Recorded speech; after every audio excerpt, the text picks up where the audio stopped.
अस्सलाम वालेकुम students. Introduction to marketing के हम लोग वीक नंबर 11 में आ गए हैं और वीक नंबर 11 में हम लोग कंटिन्यू करेंगे अपना वही chapter business markets and business buying behaviour. ठीक है जी। बिजनेस बाइंग बिहेवियर का ये चैप्टर इंशाल्लाह आज की लेक्चर में इस वीक में कंप्लीट हो जाएगा।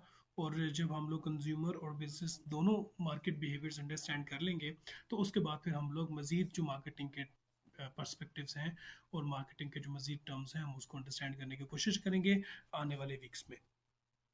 तो सबसे पहले स्टूडेंट्स हम लोग देख लेते हैं कि हमारी आउटलाइन क्या है।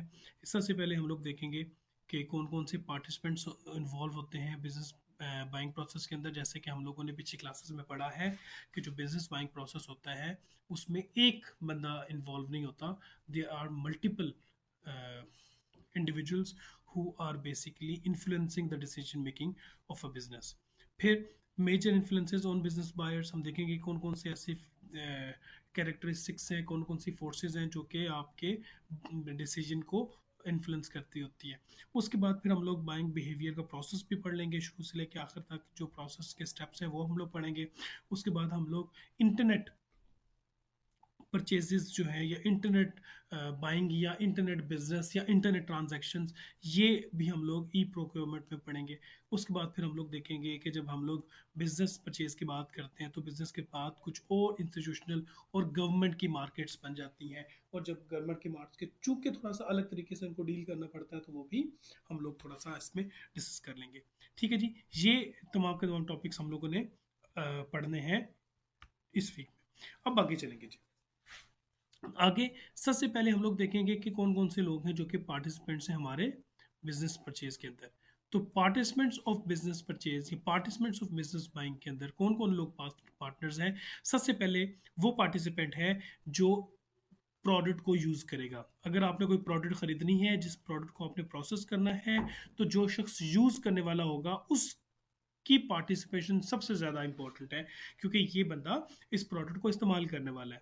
ठीक हो गया। नंबर टू, कुछ लोग इन्फ्लुएंसर्स होते हैं। इन्फ्लुएंसर्स कैसे होते हैं? ये वो लोग होते हैं जिनके पास इंफॉर्मेशन होती है, जिनके पास इंफॉर्मेशन होती है, जिनके पास एक्सपीरियंस होता है। वो अपने एक्सपीरियंस अपने इंफॉर्मेशन के बेस पे डिसीजन मेकिंग को इन्फ्लुएंस करते हैं क्योंकि उनके पास जो नॉलेज होता है वो बाकियों से ज़्यादा होता है। तो इस वजह से तो दूसरे लोगों के जो डिसीजन मेकिंग होती है ऑर्गेनाइजेशन की उसको इन्फ्लुएंस करते हैं। तीसरे वो लोग होते हैं जो मार्केट में जाके परचेज करने के लिए जाते हैं। फिर आएंगे डिसाइडर्स। डिसाइडर्स बेसिकली जो ऑर्गेनाइजेशन के अंदर टॉप लेवल मैनेजमेंट के लोग होते हैं। फिर आते हैं गेट कीपर्स। गेट कीपर्स जो है ये ऐसे लोगों को कहते हैं जो फ्लो ऑफ इंफॉर्मेशन को मैनेज करते हैं। These are the people who manage the flow of information. Flow of information को मैनेज करने से मुराद ये है कि ये वो लोग होते हैं जो स्टेनर ले आते हैं, फिल्टर ले आते हैं और फिल्टर से कुछ इंफॉर्मेशन जो अपनी मर्जी की होती है उसको प्रोसेस करते हैं। इसमें एक छोटी सी एग्जांपल देता हूँ। गेट कीपर कौन होता है? किसी भी बिल्डिंग में अगर हम लोगों ने जाना है, किसी इदारे में हमने दाखिल होना है, तो गेट कीपर के साथ अगर आपके ताल्लुकात अच्छे होते हैं, गेट कीपर को आप थोड़ा बहुत जो है वो अच्छे तरीके से उसको डील करते हैं, तो वो आपको जब आप चाहें वो आपको गेट से एंटर होने की इजाज़त दे दिया करेगा। दूसरे नंबर पे ये होगा कि अगर गेट कीपर के साथ आपके ताल्लुकात अच्छे नहीं है तो क्या होगा कि गेट कीपर जो है वो आपको गेट पे रोक लेगा। जब आपको गेट पे ही रोक दिया जाएगा तो आप अपनी बात करने के लिए, आप काम करने के लिए उस इदारे के अंदर, उस बिल्डिंग के अंदर जा ही नहीं सकेंगे। जब आप बिल्डिंग के अंदर जाएंगे नहीं तो आपका काम भी नहीं होगा, आपकी बात भी नहीं होगी, आपका मैसेज भी नहीं पहुंचेगा। ठीक है। और आप चाहे जितने मर्जी अच्छे हों, चाहे जितना अर्जी सपोर्ट कर सकते हो, जितना मर्जी अच्छा जो है वो आप बेनिफिट दे सकते हो इदारे को, लेकिन आप इदारे के अंदर दाखिल नहीं हो पा रहे। इसका मतलब ये है कि ये वो लोग होते हैं जो गेट कीपर्स होते हैं। They manage the flow of information. किस बात को टॉप लेवल तक पहुंचानी है, किस बात को नहीं पहुंचानी, कौन सी बात के ऊपर से सरफे नजर कर देना है, कौन सी बात को इंपॉर्टेंस देनी है, ये वो लोग होते हैं जो इन तमाम की तमाम चीज़ों को मैनेज कर लेते हैं। ठीक है जी। अब दोबारा से डिटेल्स की तरफ आते हैं हम लोग के पार्टिसिपेंट्स जो है वो कौन होते हैं। The buying centre provides a major challenge. Buying centre जो है वो बहुत बड़ा एक मेजर किस्म का चैलेंज आ जाता है। ये सारे के सारे लोग जो है वो प्रॉब्लम में घिरे घिरे हुए हैं और हम लोगों ने इनके प्रॉब्लम्स का सोल्यूशन देखना होता है। ठीक है। सबसे पहले तो हम लोग ये देख रहे हैं कि who participates in the process. ठीक है।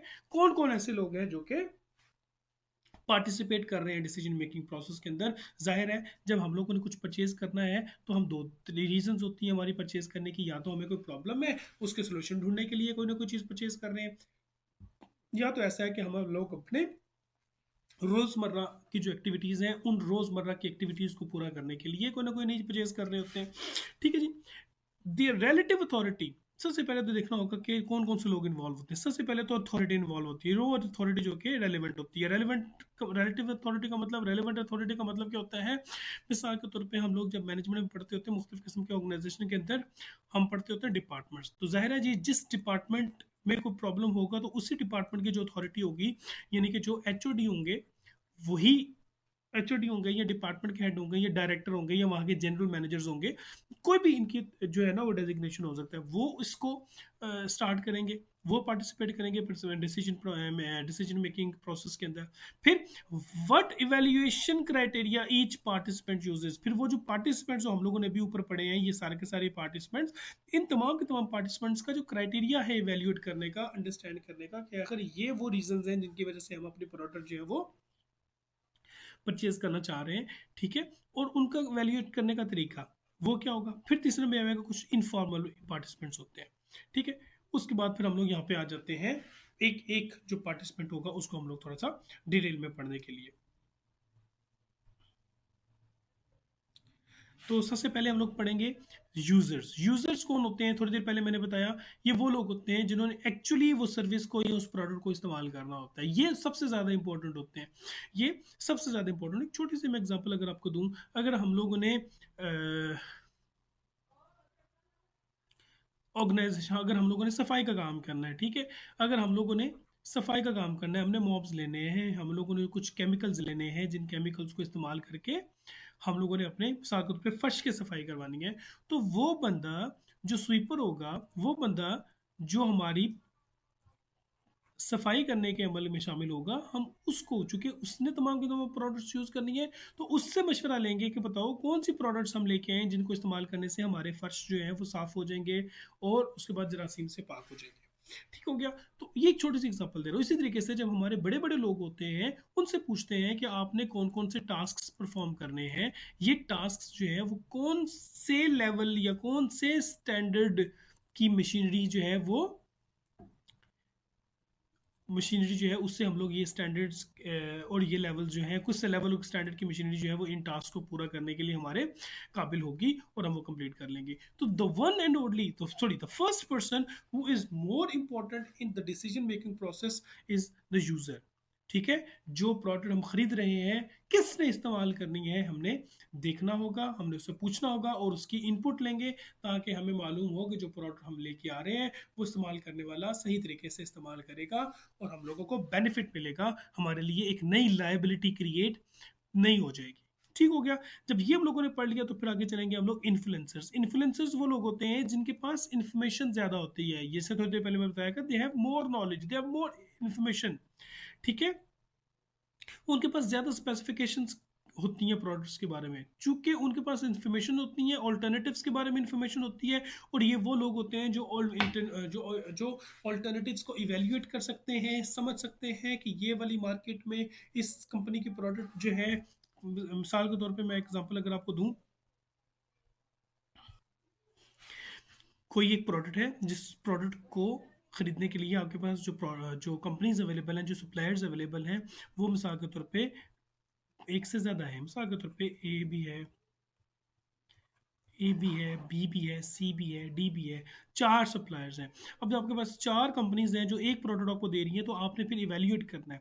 इवेल्युएट करने में फिर आपने ये देखना होगा कि कौन सी ऐसी कंपनी है जिसकी क्वालिटी अच्छी है, कौन सी ऐसी कंपनी है जिसकी आफ्टर सेल्स सर्विस अच्छी है, कौन सर्विस अच्छी है, कौन सी ऐसी कंपनी है जिसकी प्राइस बड़ी फेयर है, कौन सी ऐसी कंपनी है जो हम लोगों को डिलीवरी दे रही है, कौन सी ऐसी कंपनी है जो हम लोगों को क्रेडिट फैसिलिटी दे रही है।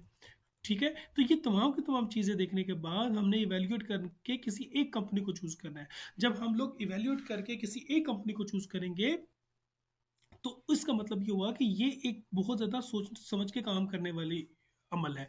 तो जब सोच समझ के काम करने वाला जो बंदा होगा, जिसको ये इन्फॉर्मेशन होगी, वो क्या करेगा, इसको इन्फ्लुएंस कर सकेगा। ठीक है, बाकी हम लोग अगली वीडियो में स्टार्ट करते हैं।